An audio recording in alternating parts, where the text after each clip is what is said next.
Hey there, listeners. Welcome to another episode. We have a great one for you tonight. And this one, we're going back to Pixar world. That's right. We are looking at Elemental, the new film by our friends over at Disney and Pixar.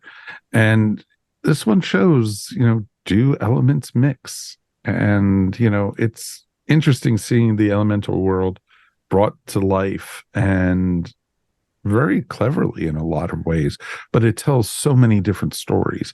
It tells an immigrant story. It tells story about about racism. It tells stories about, inclusion and living up to family values and such. It was just, there's like so many different things we got to talk about with this one. And we got a great crew here to talk all about it. Of course, let's welcome Rob Levy to the show. Hey, greetings and felicitations. How are you, my friend? Long time no see. Yeah, I'm good. Good to have you here. Thank you. And welcome back. Shirley's back. Welcome. Hi, what's up? Haven't seen you since our science episode. That was a ton of fun to have you then. And it's great to talk about this fun film. And of course, Mr. Mike Gordon is here. Howdy. And we have a great one to talk about. And we definitely would love to hear from you guys at home. Feedback at our station one is the best way to get in touch with us. But before we go any further, if you haven't seen the film yet, we are going to spoil the heck out of this one. So be prepared. We're going to talk about the ins and outs, the heat and the cold, the hot and the wet. So it should be a ton of fun to do. So Mr. Mike, whenever you're ready. Yeah. We're going to start with the box office, which unfortunately was not a great story. As of today, as we're recording this Monday, Elemental has grossed a little over 33 million in the United States and Canada, another 15 million in other territories for a worldwide gross of 48.5 million. That is pretty low. It's lower than Disney wanted and projected, and it's also the lowest opening weekend ever for a Pixar movie. There's probably a lot of reasons for this, as I think we've talked about just in our last episode with The Flash, and we've talked about with other episodes this summer. The box office is pretty underwhelming. At least the box office numbers are underwhelming overall this year, and there's a lot of reasons for that, of course. But Shirley, let me ask you, do you think there's any reason in particular that this movie didn't do that well this weekend? Well, let's see. One factor could be the weather, because it's been raining and storming, probably keeping people from going to theater. Another thing is, it might have been, I saw it yesterday. I'm thinking it might have been too intricate. Like it might be right. too high for kids. I mean, I understood it without a problem, but I'm not sure, because I went to the theater yesterday. I think there were about maybe 8 of us in the theater. Mm-hmm. So, but it was only 9:45, so that's not bad having 9:45 in the morning screening. But I think a lot of it is, it had some rough competition, of course, with The Flash also. But, The Flash didn't do very well either. No, it did not. It did not do well at all either. Rob, any thoughts from you about this movie in particular and this summer? So I think part of this is that the cat's kind of out of the bag, and that people have realized that anything that Disney releases is in a few months going to be on the channel. So I think, like a woman in line said, that I heard in the theater, was like, well, I could take my kid now, or I can just wait 4 months and see it on TV for free. Right. Probably even less than that, right? Well, I think that's part of it, right? I think that it's not necessarily, some of it could be that's a little highbrow because we don't really teach science anymore, but some of it too is, I think it never really got marketed. I haven't really seen any marketing for this or a whole lot of trailers or anything, right? Sadly, I think some of it is the Disney backlash, because a large group of adults that have kids aren't really plugged in, and then whenever anyone complains about a movie, left or right, it does affect the movie. as we've kind of learned in the last couple months. Mhm. And I still think people aren't coming out to theaters like the industry had hoped, unless it's an event movie.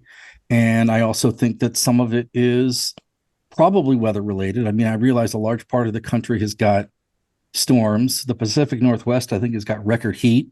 And I'm Of not course, sure. the Texas have crazy heat right now. Yeah, so I think So, some of so you're saying a cause might be the elements. Yeah, yes. exactly.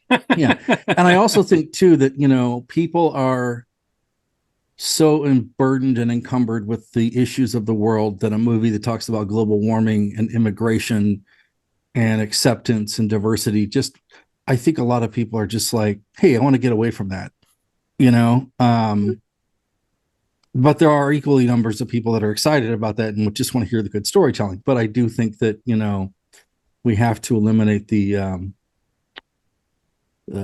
common denominator here and just assume that people are going to believe anything bad, you know, to hear about a movie. And if the people that don't like a movie, they are generally lately louder than the people that do.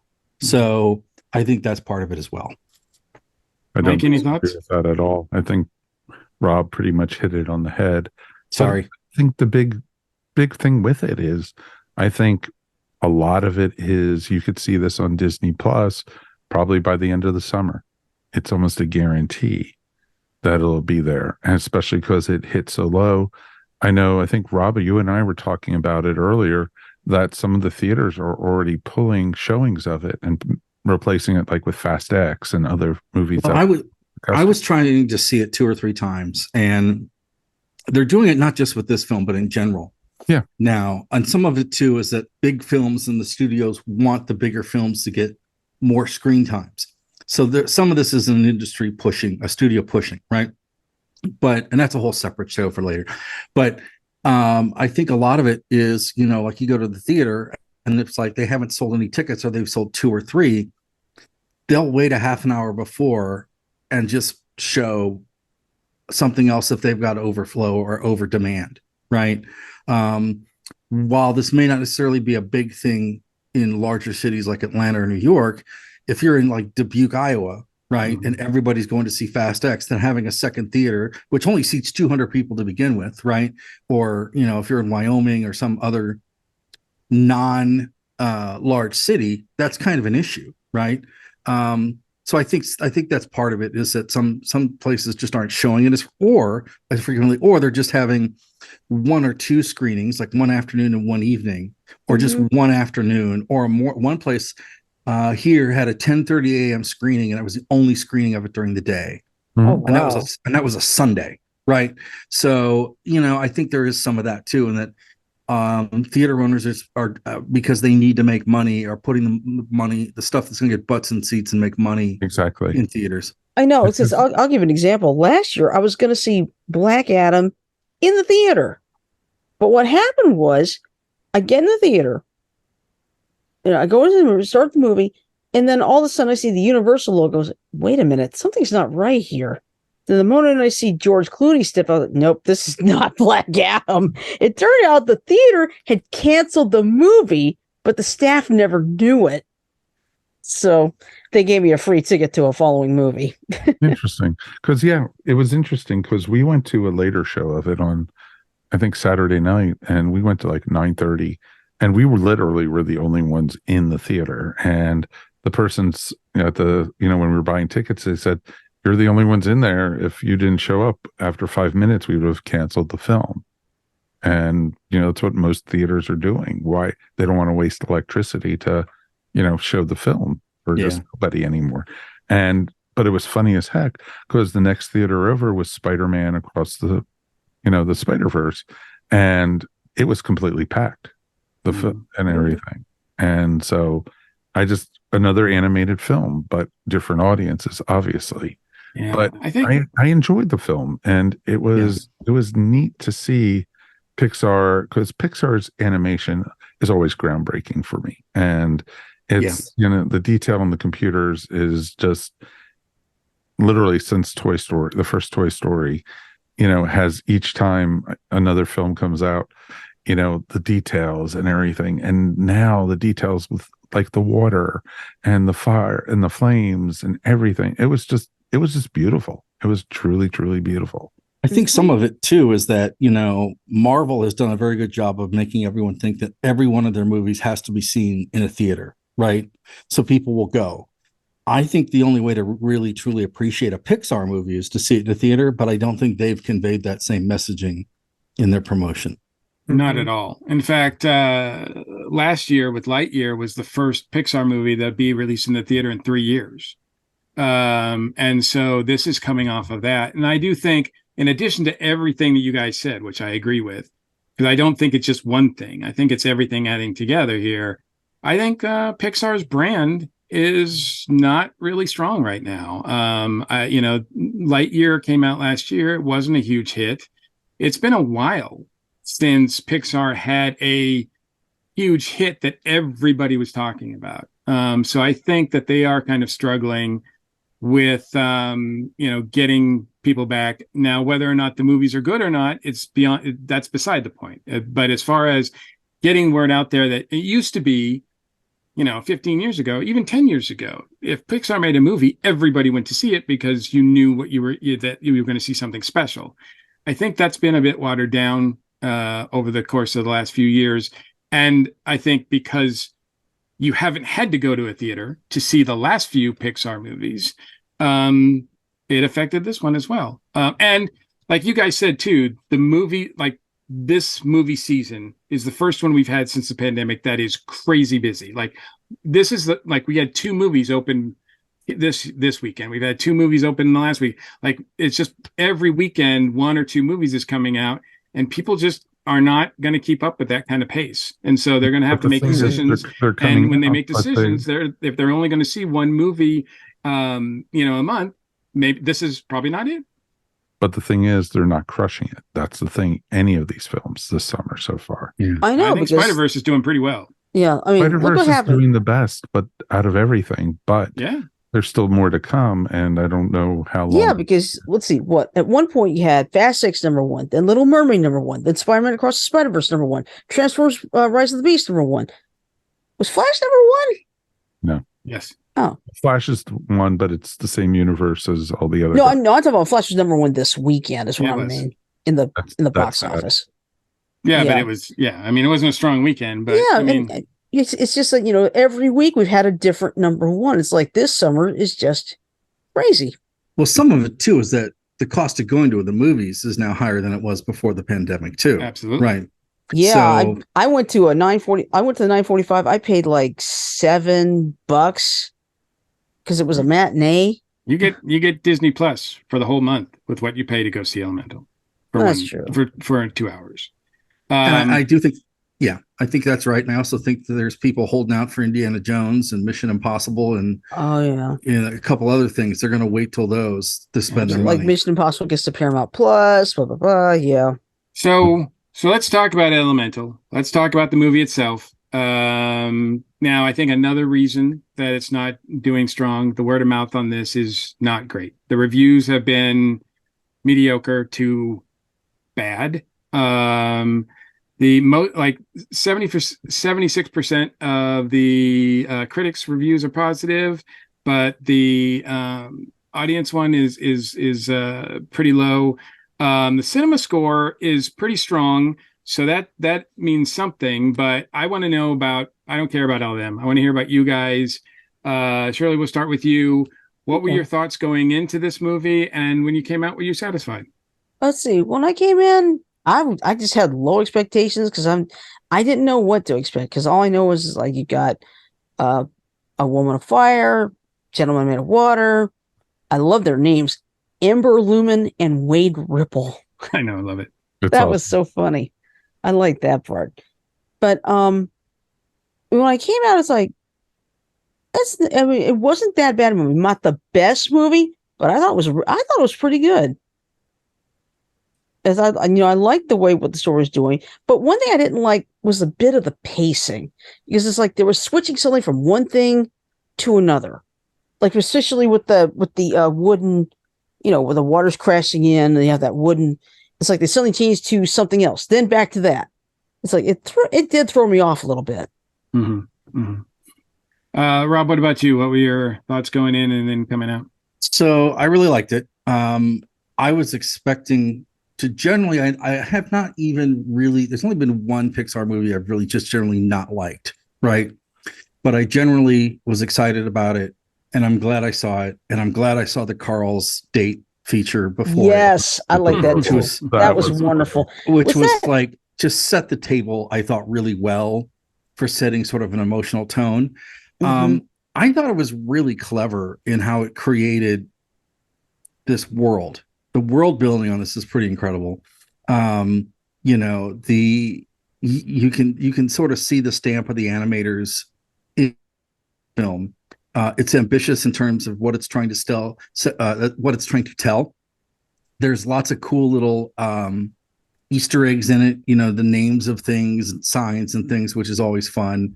Mhm. And I just thought it was a great story that told a lot of important values in a very simplistic way. You know, air, fire, water, boom, done. Right. And I thought it was really kind of clever. No one's really sort of explored that type of an idea before in a film. And I just, you know, considering all the animated trailers I saw before, it looked just dumb. I thought it was Some of them look really garbage. Yeah. I just thought it was really intelligent. I thought it was it looked great. And yeah, I just thought it was really, really great storytelling and world building. Mm-hmm. Mhm. Mm-hmm. Mike, what about you? No, I agree with what both everybody has said so far. And it's interesting too, because it was an interesting concept, and, you know, the fire and water and living in a world of different elements. And I liked how they represented coming to the new world for a family of immigrants. And I thought, and having to build their lives and everything. And, you know, them having to go through the adversity, no fire allowed, and all that. And then finding their place and building up the family business and everything. And there's so many cultures it represented in that. And it was really, really nice to see. I actually didn't like the character of Amber at first. I thought she was kind of bitchy and not very likable. And she grew on me as the story as she mellowed out. I think they started fleshing out the character more. And I thought that was really, really well done. I like the character of Wade. He's just the lovable goofball. And it was just really interesting. And like Rob said, I loved the play on the names on everything. If you stay all the way through the credits, they have so many candy bars or store signs and everything playing on the names. And Judy and I were just like sitting there, you know, reading them off and just giggling and everything. Because by the time it was done, it was getting close to midnight. And so it was just like, okay, let's just have fun with it. But it was, and especially since we were the only ones in the theater, we had no problem yelling it out loud and everything. So it was cool with that. And then to top it off with the short with Doug and Carl was awesome. Was And that Ed Asner's last role before he died? that was his Yeah. last one. It's Mhm. one of them, yeah. Yep. And so it's sad because we loved Up was just is our favorite. And Mhm. you know, and it's like, so it was just interesting to see what we got with the storylines with the movie. And I liked the parents, and I love the generational story, and I thought it worked really well. And it was a smarter movie than I was expecting it to be. So this year, I've been taking a look at Pixar as a company, and every week I've been watching one of their movies. I started from their very first short in 1984, and I've just every week been watching. And Disney Plus makes it really easy to do that. They even have a category if you go to Pixar, it's Pixar through the years, and you can just so. So where I'm at now is about 5 or 6 years ago, 2017, 2016, and the first 10, 15 years of Pixar is absolutely incredible. I mean, they are breaking new ground. The storytelling is strong. They're introducing new, not just great animation, but great characters and great stories. One right after another, right after another. None of the movies that I've seen have absolutely like tanked yet. So I haven't gotten to one that's absolutely been, but I will say my least favorite of all of them was The Good Dinosaur. And it just so happens that The Good Dinosaur is directed by Peter Sohn, who directed this movie. Now, Good Dinosaur was one that Peter took over for, so he was just playing cleanup during the making of that one. So I don't really pin that movie entirely on him as far as it being not a great movie. Or not a great Pixar experience, I should say. So I didn't know what to think out of this one, because that's the only, I mean, he's done a couple shorts, but that's the only other thing that the only thing that I had to compare to Peter on. So, but I did see trailers for this. I saw trailers for this before almost every movie I've seen this year. I've seen trailers for it on TV. So I have seen a few. Now, granted, I think that's part of the problem that the movie studios have right now, is that nobody's doing the same thing and watching the same thing. So it's really difficult to where they market things. And so I don't know, I don't know how well they're doing that for this, but in any case, the concept looked great. And so I felt pretty good about seeing the movie, just because it's Pixar. I mean, that's usually enough for me. And it was, what I liked about it too is that it was an original idea. It wasn't just a sequel of theirs. So I had decent expectations, not really, really high, but decent. So coming out of there, I really liked the movie. I thought it was excellent. I thought I thought the characters were great. I did like Ember from start to finish. She was the one that really glued me to the whole movie.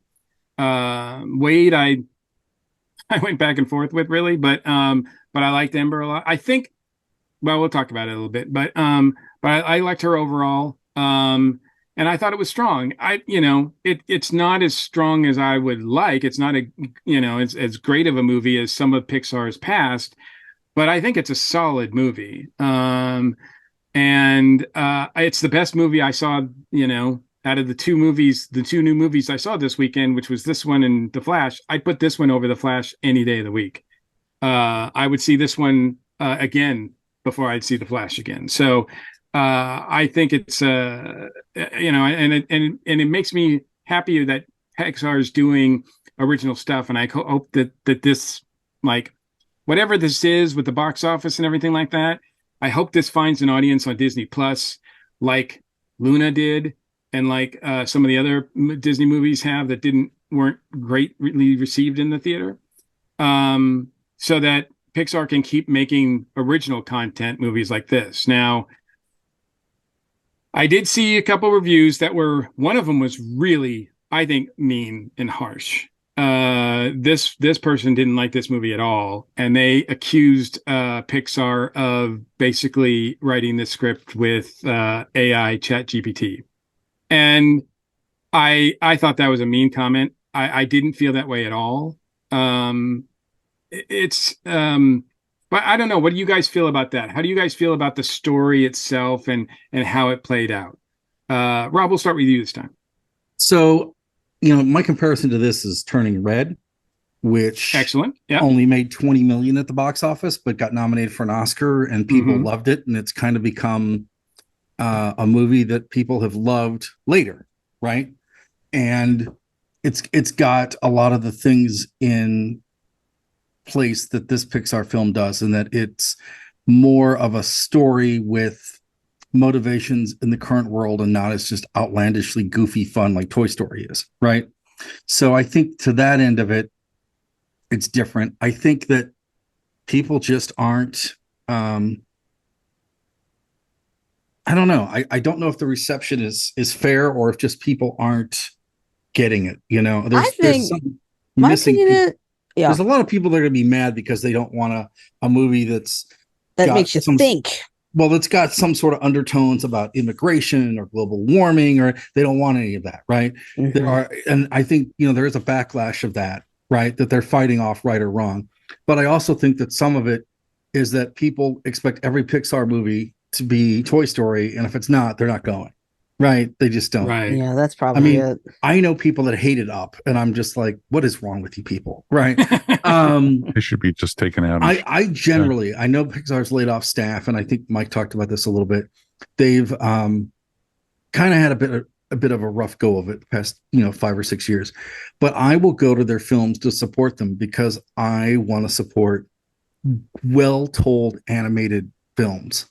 Mhm. And so sometimes if you want that, you have to be in the 23% that likes a movie and fight like hell to get the word of mouth out about it, Mhm. then deal with the 76% of people that went to film school but didn't go to animated film school, or that this is too lowbrow or too highbrow for, right? Critic reviews shouldn't matter. Just listen to what people like, or do your own sort of digging around on it, but take everything with a grain of salt and just give it a try. I also think, a lot of people are saying that they get tired of franchise movies. And granted, you could argue that Pixar is a franchise, but this is an original concept. This is not coming from this is not based on a book. It's not based on a cartoon. It's not based on anything other than Pixar creating this from the ground up. They started working on this. Peter started working on this in 2015. This has been in development. Pixar doesn't just shoot movies out. They don't. It goes through a huge process, and sometimes that process, works better than others. But I think if you want to support original content, original ideas, and studios that take chances, then I will always go to Pixar movies because that's what they always do. They, sure, they even the sequels that they make, they never just phone it in.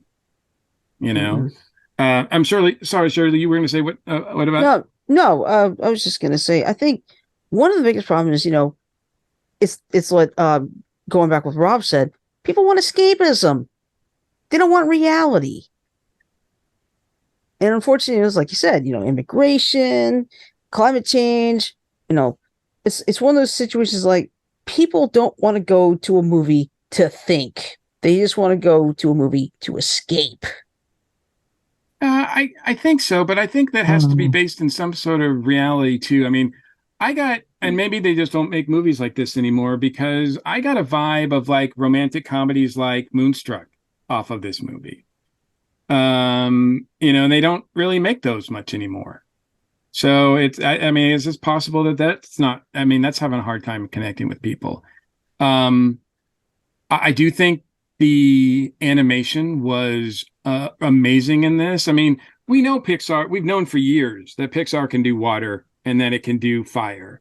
But I like the way in this movie they stylized it. Like the Amber's family and that whole elemental culture in that city didn't look just like real flames. They looked like stylized characters, which I really appreciated. Mike, what did you think about because you're a big animation guy. What did you think about the animation in this and the style of it? Because do you feel like Pixar has a certain style that this fits into, or is it outside of the box? I think it's their next level of animation taken up to the next level because they were playing with the true elements with, like you said, water, fire, air, earth, all that all together, combined. And it was done very beautifully. And the details in the animation, like you said, Mike, it was like with the fire. It wasn't just people on fire. Each character had they had their own build, their own personalities. But you had the same thing with the water people. Each one of them, Wade had the goofy eyes and everything like that, but he had his body, body shape, and just the looking at the fluids and seeing the bubbles inside of it and just how everything flowed through it. Even when he had a piece of something inside of him, it was just it was just so well done. And then the water everywhere, because the subways were hover trains, because they were almost like big log flumes, and you could see the water splashing over the side. The detail in that was just fantastic. And I think that's what Pixar excels at. Yeah, a couple weeks ago, we were raving about the Spider-Man movie, how the animation in that and how they used all the different styles of animation in this. This one just used a certain style to it, for the movie. And it was so well done, and it represented, and how each world or each area of the city looked different, and and it fit the mold, the flow. Even like when they were all on the train, the clouds were all floating at the top of it and such, and the tree people, if the water got too close to them, they sprouted and everything. And it was just so well thought through, all the details with it. And that was just what made the movie pretty amazing. And the detail, even Amber having the umbrella to keep her from getting wet when water splashed down, or if she got too close to a tree or earth person, the foliage burnt off and such. But if Wade got too close to them, they sprouted and everything. And or even using her heat to do a hot air balloon to float above the city. And I loved when they found that couple. Oh, we're just picking and everything. It was that was just awesome. Yeah, that was funny. We're just pruning. We're just pruning. Nothing weird here. Nothing weird. No. we're just trying each other's apples. Mm-hmm. What? Yeah, that's what makes Pixar movies so special. And like you said, you've been following them over the years. You could see the evolution all the way from Toy Story up to this and everything, and just how much more. And you could see that it took 8 years to create this, from the storyboards all the way into the animation and everything. And then the how many animators they have on it, just because all the detail that goes into it. It's just amazing. And the animation looks like nothing else that's animated now. Like, they showed a whole bunch of animated stuff before this, and none of it even looks. Oh, the trailers, yeah. Yeah, I mean, it's all like bargain bin animation compared to this. Oh, right? that damn Trolls movie and everything. Yeah. Oh, I didn't see the Trolls movie. I did see the one about the Kraken girl. Teenage Kraken. Yeah. Yes. Which we will not be reviewing here on Earth Station One. Thank you very low. Yeah, either that or you want to talk about like just bargain basement. Not to rag on anything in particular, but there was a Puppy Power trailer or something like that, and I was like, yeah, this should be straight to video. Like this, nobody should see this in the theater, I don't think. And that's part of the reason too why people may not see this, is that so much of the other animated stuff that's being made, unless it's Spider-Man, is really terrible, unless it's coming from someplace else, right?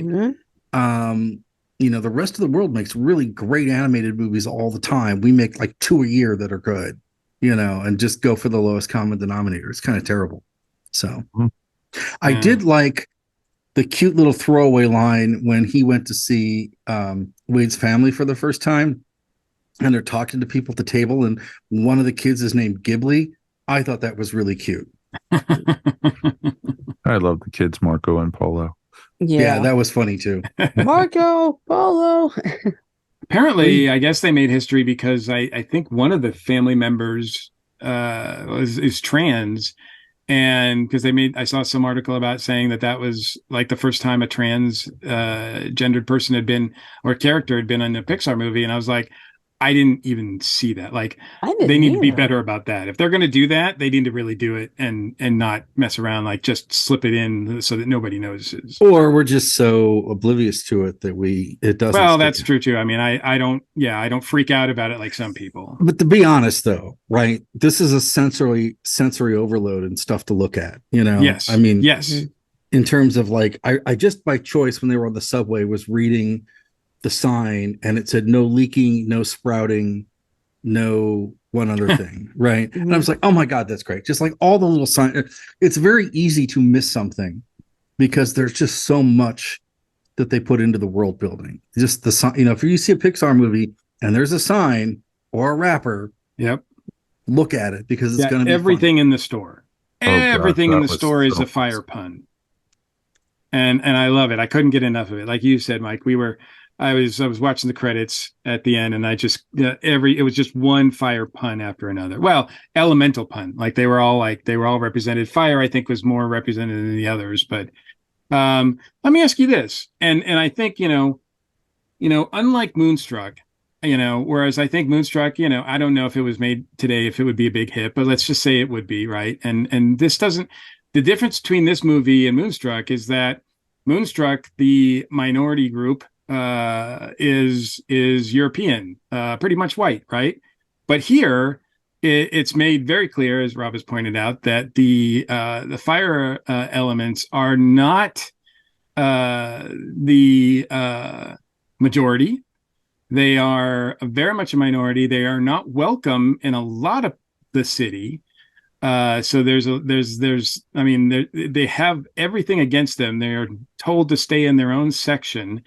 For a city that is celebrating all four elements, it seems to be that there's one in particular that is getting the short end of the stick. They don't really harp on that as much as they could, I think. Yeah. But it is there. I mean, it is noticeably there. It is there, but they also could damage things more than the other two elements, right? Absolutely. Absolutely. But they don't really make that delineation. Interesting that they are kind of a mashup of immigration experiences, right? Because you get the nods to Ireland, you get the nods to people of Jewish descent coming to America, you get the Asian vibe as well, right? Yep. So it's kind of a mashup of no distinct immigration group, which I think really does help tell the story because it gets away from just instantly having stereotypes. Yes. And it makes it more relatable for everybody, Yeah, but I also think too that just the overall acceptance of the other groups of the fire people is really great. It's kind of like they've almost locked themselves into this community too, to a certain extent. They don't leave their own part of town, right? They're afraid to. I think they were forced to because everywhere was no fire allowed, no fire here, no fire there. But yeah, he's walking around. I mean, she's walking around, and there's only really one time when it's like, oh my God, it's fire, right?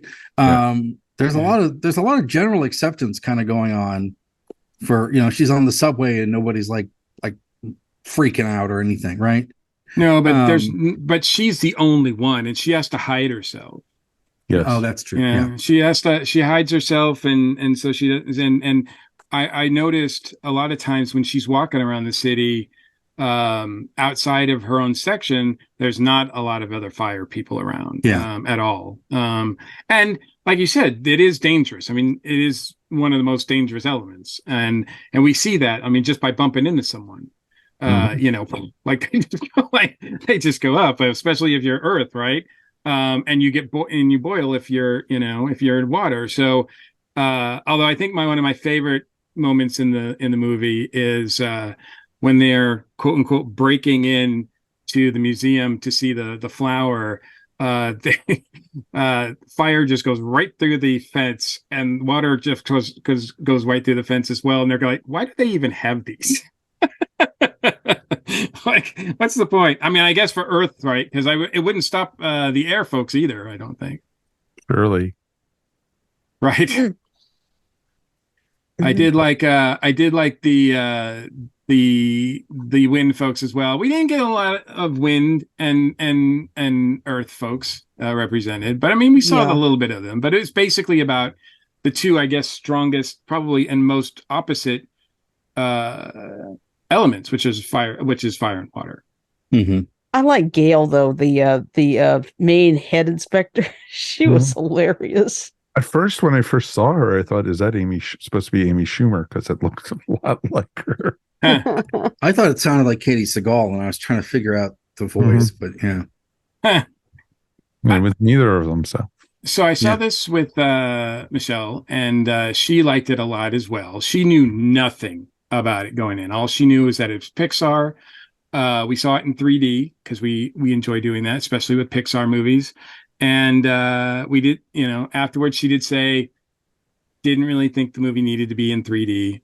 They didn't really do anything special in 3D, or nothing really stood out. I mean, 3D always adds a depth to it, but there wasn't any moment in here where I thought, oh my God, you need to see it in 3D because this part was marvelous. But the other thing she said that I found was interesting is that she noticed that when the credits rolled, she was like, oh wow, I thought surely I'd be recognizing all these actors doing these voices, and she's like, I didn't know anybody. Like, she's like, I didn't know any of these people. And so Yep.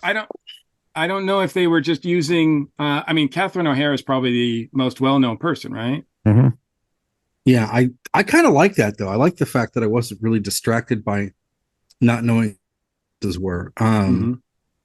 But it might be it might be a budget thing because they just don't have the money to get people, or it might be a conscientious choice that they wanted people of color to be the voices of people that were from immigrant backgrounds. Do you think putting more recognizable voices would have helped the marketing and box office of this movie? I think they can't win because if they put Tom Hanks voicing the dad, who's obviously of Asian descent, it's going to backfire, right? Right. So if they go one too many ways, and James Hong can't do every movie. Yeah. Well, it was interesting though because I was also waiting to hear John Ratzenberg, and I didn't. Yeah. I'm waiting to see because I'm going through the movies now, but I think there's a point where he stops doing Pixar movies, and I'm wondering when that is because I don't know if he was in Lightyear, and I don't know if he was in Turning Red. I don't know when the last one he was in, so that's something I'm actually discovering that. But he is no longer a Pixar like must. Yeah. So to be honest, they kind of shoehorned him in a couple of times already, and the ones that I've been watching. So, Shirley, is there anything else about the movie in particular that stood out for you, either good or bad? The good is that relationship between Wade and Amber. It was like it started off like, no, I like it, then of course, it grows almost like a Hallmark movie. But I mean, I'll admit there were some moments I actually cried because I think what was it, Amber, struggling to find out, why does she said her temper was telling her something. And it's like, yeah, makes sense. Yeah, I think they like about halfway through the movie, she makes that sort of orb with the flower in it and shows that she has a creative side. I think I wish that was peppered in the movie a little bit before then, because it seemed like it came out of nowhere. And then it was like, oh, she shouldn't be doing the store, right? Because I think it would have helped you, Mike, too, because you were saying you didn't like it. Because I think that would have given us a reason to look at her and go, yeah, you're meant for other things. Well, you did see that she had the control of the glass and everything, because one of her outbursts, she busted one of the glass on one of the containers in the front of the store. Right. She could repair things, but we never saw her like do anything really. No, you didn't see her being artistic or anything like that. Yeah, all she was doing was either, repair something or fix that dam. Or she was actually, dam the water into the pipes and everything. Yeah. I liked how when I was watching the credits, they listed a thing thanks to the people, and they talked about Oakland, and they listed a couple places. I said for telling us their stories. So I think they probably did a focus group or met with people that came to the U.S. from other countries, Yes, got their story and used that as part of the research. Yeah, I'm sure. That seems like a much more genuine form of storytelling than some of the stuff Hollywood's getting. They did that for Soul too. This may be that one I didn't see, but this may be a film that is 5 or 6 years ahead of its time too. It's just the way it looks, and I mean, it looks fantastic. Just when you look at, the water guys, I get it, they're okay, right? But when you look at all of the fire people and how they're continuously burning, and it's really a remarkable test of animation and the fluidity of it. Even the air people, because they're clouds and they're expanding and contracting as they move, right? And it's just like, okay, this is pretty cool. Absolutely, so well done. All right, so I'll give a thumbs up to this one. Yeah. Oh, Right. God.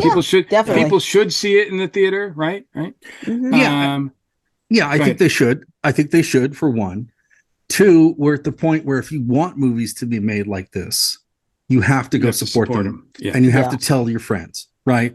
Mhm. And if you generally like movies that are intelligent, you show them with your wallet. It's just that's how it is. I know it's going to be streaming later, but do it. Plus, going to the movies is awesome. Yeah. Yes, absolutely. Especially when you try to drown out all that extra noise now that you've got in the theater. For me, I have to put Bluetooth headphones on because if it gets too loud, I will get a headache. Seriously. For sure. So, all right. So, that's Elemental. Before we get out of here, I just want to hear, because I mean, you all saw the trailers, so I'm hoping you guys saw the same one that I did. Do you have any thoughts about Elio, the next Pixar movie that is slated to hit theaters? Any thoughts on Elio? Did you guys see the trailer for that? They did not show it here. Oh, ouch. They did show it here. They did show it on my end. Earth. Yeah, we got we got the Trolls one. We got another one that's animated that I can't remember what it was, but it was horrible.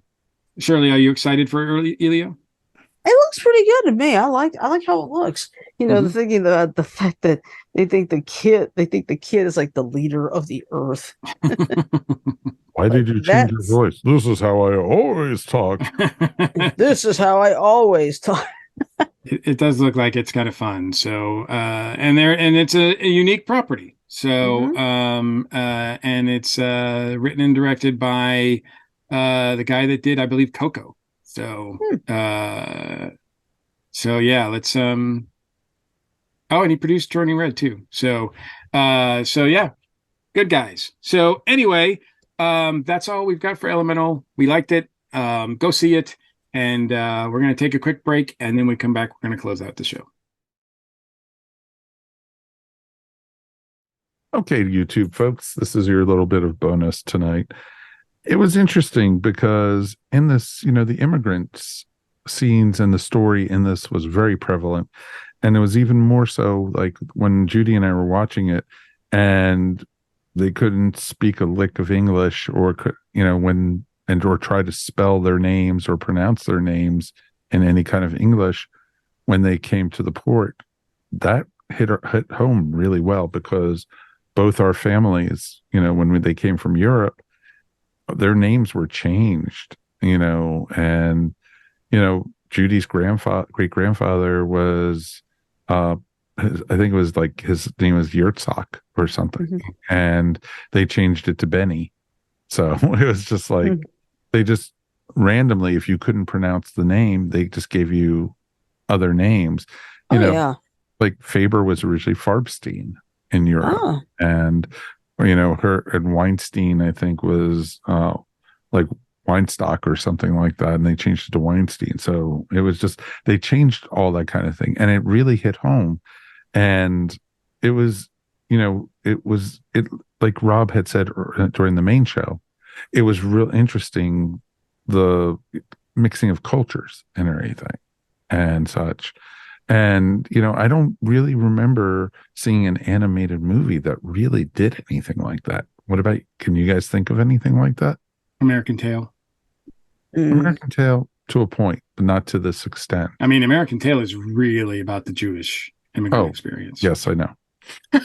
So I mean, when you said that, I was like, that's the first one I thought of as far as American Tail. But then when they started getting into it, I started feeling a lot of like the Indian culture or the Asian cultures in there too. In this movie, yeah. Oh yeah, yes, not absolutely, definitely not in America. No, that's what I meant. Not with Fievel. No, I think they did a really good job, like combining. So you couldn't just say, oh, the fire people are supposed to be Korean. Like it wasn't that simple. No. There's a little bit of Eastern European, there's a little bit of Asian, there's a little bit and I think, same way with the water people are not just like Caucasian. Agreed. No, but it was also, you saw the different levels of class in this too. Yes. And everything, big time. And, and I'm glad they didn't shy away from it. I thought that was pretty smart of it. Yeah, I mean, the whole thing is kind of, it's a West Side Story. It's a Romeo and Juliet. It's like, it's not done to the same violent degrees as both of those movies, but it's still about, two kids from opposite cultures trying to make a go of it. Almost like a sort of West Side Story, sorta. Yeah. Yeah. I was thinking West Side Story. I was also thinking Romeo and Juliet. So those pretty much home. Yeah, but then definitely did not go as dark as Romeo and Juliet. Or West Side Story. Or Susan. True. So, but I did find it interesting. Although I didn't think that Wade was going to die, but there is that moment in the movie where, they want you to think he's dead. And I didn't for a minute buy it, but they tried really hard to make us think that. And that it was going to get like a West Side Story or Romeo and Juliet ending. It was like, no, you're not. We know you're not doing that. Mm-hmm. Yeah, it pretty much knew because of the way they were doing, and that got me thinking about, okay, do these people die? How do the fire and water people see if they don't have optic nerves? And, I started going on this like tangent in my head. I'm like, just stop. Yeah. Right. Yeah. That way lies madness, I think. It's trying to figure out the physics of all the elemental how in beings. the world, wait a minute, I'm here to watch a movie, not Yeah. But it was interesting. I liked how they did it, though. This movie was very smart and to the details and everything. And, like we said in the main show, if you get a chance and see it on the big screen, because like we said, it will be on Disney Plus by Labor Day without a doubt. And so it definitely is worth watching. And, I want to go through it again and just see how many signs I missed or how many headlines or anything like that. And this is a true all ages movie. It's not meant for itty bitties, but I think little kids can watch it and just be amazed at the visuals, but it's got enough content for adults that I think they'll find it fascinating and interesting. Mm-hmm. And That's also it's not boring at all. No, it isn't. And definitely watch Carl's Date before Elemental. It's really, really, it's cute. It's really cute. Yeah. Yeah, I definitely think it's definitely a plus. And, like you said, maybe Pixar's on, missing the beat or something, or people are just taking it for granted in some ways, how great it is. And, Lightyear, I think, was a miss.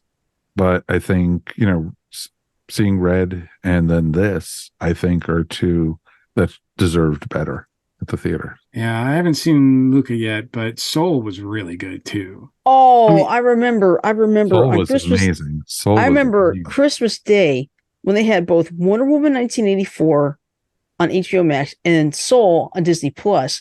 I remember I watched Soul first, then I watched Wonder Woman 1984. Then I went back to Soul and watched it 2 more times that day. That's the real winner of that matchup. That movie was so good. Yeah. They haven't really had a huge box office thing in a while from what I remember. But they consistently win awards at the end of the year. Their films are getting nominated. This will be nominated. I'm sure. Now, this will be nominated, but I'm going to be honest. I think Spider-Man Across the Spider-Verse is going to play a clean sweep, just like just like the first one did. It doesn't have to win. It just has to, But the thing is, Turning Red did not really get a word of mouth until it got a bad word of mouth. Well, I knew people that watched it because it was getting a bad word of mouth, right? Mm-hmm. And then I think Encantaro was kind of the same way. It really started to pick up momentum after it went to streaming, right? Yes. And I think we're to the point now where just almost any animated film that's made not for someone who's 7 is going to get diehard animation fans to go see it, and then everybody else will wait. Yeah, I think you're right. I think that's where we're at now. No, exactly. And, you have the kids type, like we said during the show, like Trolls or Despicable Me 15 or one of those things, or the Mermaid movie, and it's just, you know, they're just cranking them out just to put out movies because it's easier to CGI it and everything a lot of times. Mhm. And it's you know, and they just get, you know, the celebrities to throw their voices in. It's a paycheck. It's Yeah. tough, which kind of sucks because this is a true art form still. even Yeah, and I would like it better when they have like the voice actors we know instead of Mhm. like, you know, throwing celebrities in there. Well, they may not be able to get them all the time either, because That's true. everybody's all of a sudden working now all the time. Mhm. And I think a True. story like this, you kind of want actors that have some experience doing some form of voice work, right? But also ones that have a more. I think for them, the cultural connection to the characters was more important than their name or celebrity. Yeah, Yeah, I think true. you're right. Makes sense. I mean, Yeah. I think they made this an immersive experience, from the casting to the writing to the animation to the final product to the Mhm. credits. I think it's a completely immersive experience, right? Mhm. And you have to buy in or not buy in. Well, exactly. You have to be sucked into the world that they built for you. And Yeah. it's great world building. Oh, Mhm. exactly. Exactly. And I liked how they did it slowly by showing the family leaving the island and literally coming to, you know, the country or the big city. And Yeah. I loved that they did it that way. They just didn't throw it in. Here's, you know, Amber and her family already having the store and everything like Yeah. that. So is that family related to the smog monster from Lost in any way, shape, or form? And how Oh, I did it. Yeah. do the heat miser and snow miser fit into all of this? Is that a prequel, or is that part of their MCU? I don't think or- they're shared. Not everything is a shared universe. Not everything's a shared universe. Hey, how about we had Iceman and Firestar? How's that? Not everything's a franchise. Okay. I think everything's a shared universe. Of course it is. See, you two people, aren't you glad you stayed around for this stuff? Isn't it? Mr. Freeze. Exactly. I think it's a movie, though, that if you want to go and blow off some steam, No, Ah. go see. he's been writing that one down No, I literally just thought of it. So that is awesome, guys. Thank you, YouTube folks. Please leave feedback. We'd love to hear from you guys. Feedback at ourstation1.com. All right, let's go wrap up the show now.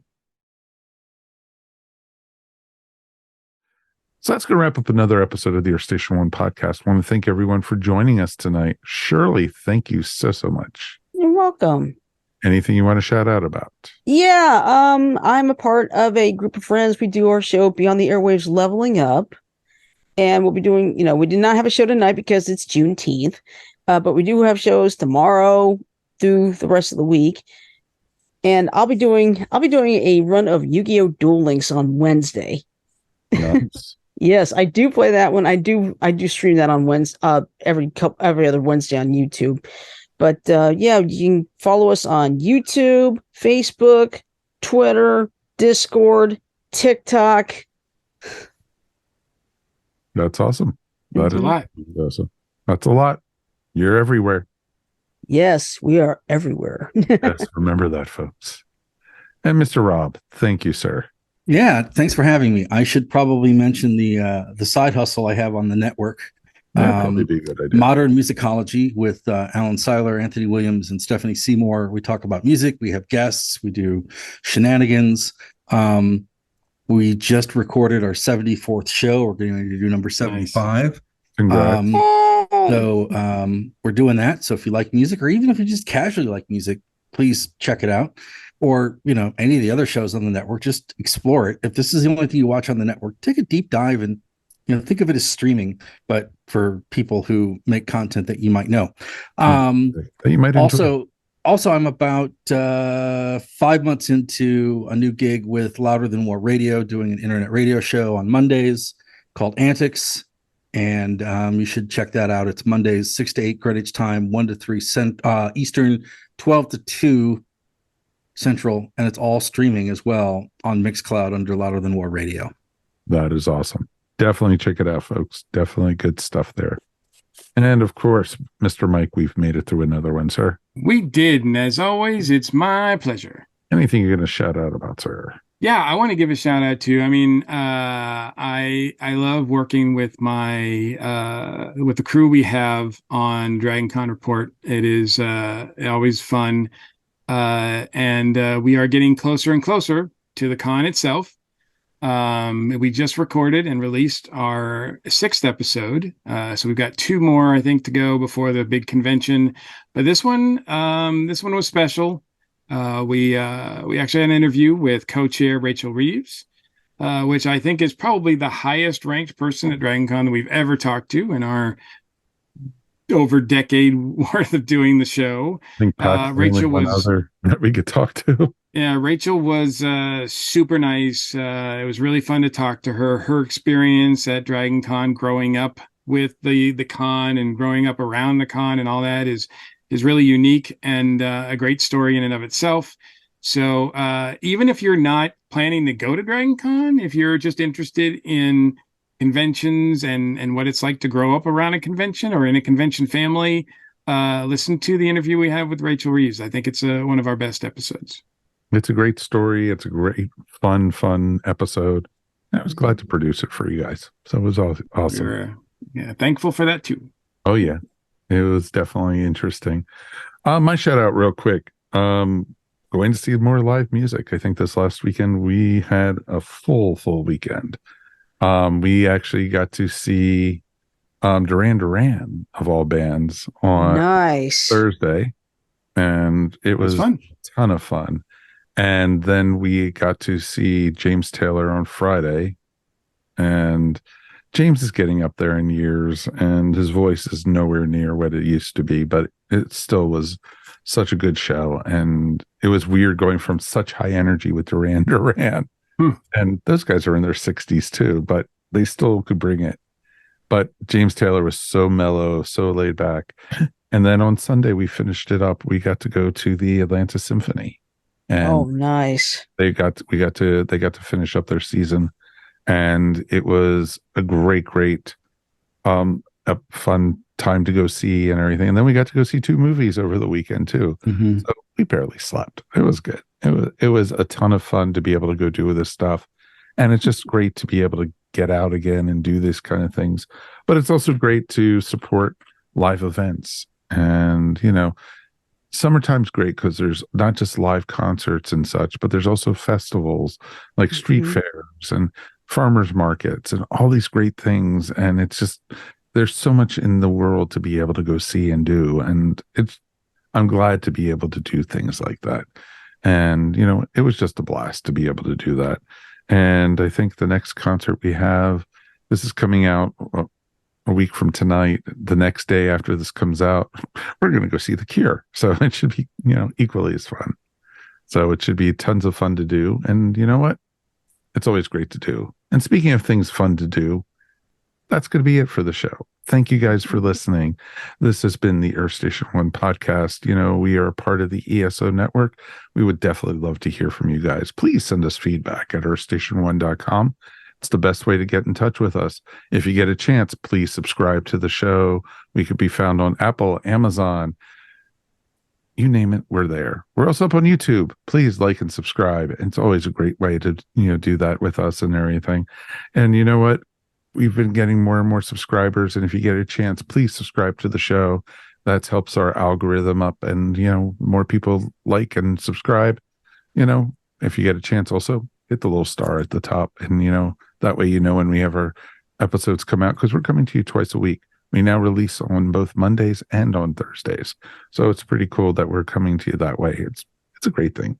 Also want to give a good shout out to our patrons.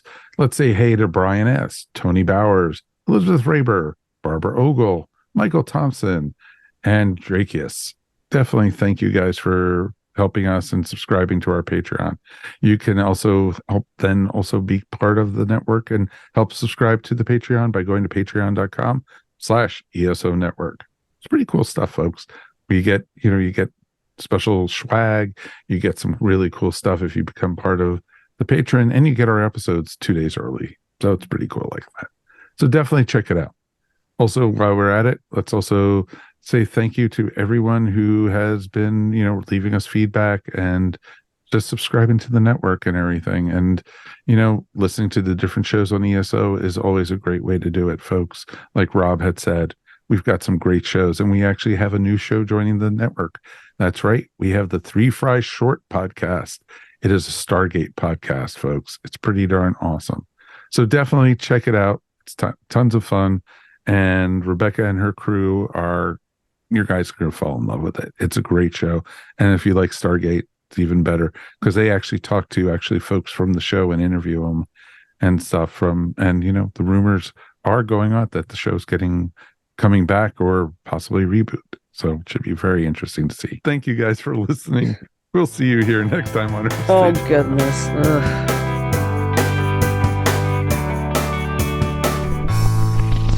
You're listening to the ESO Network, your station for all things geek.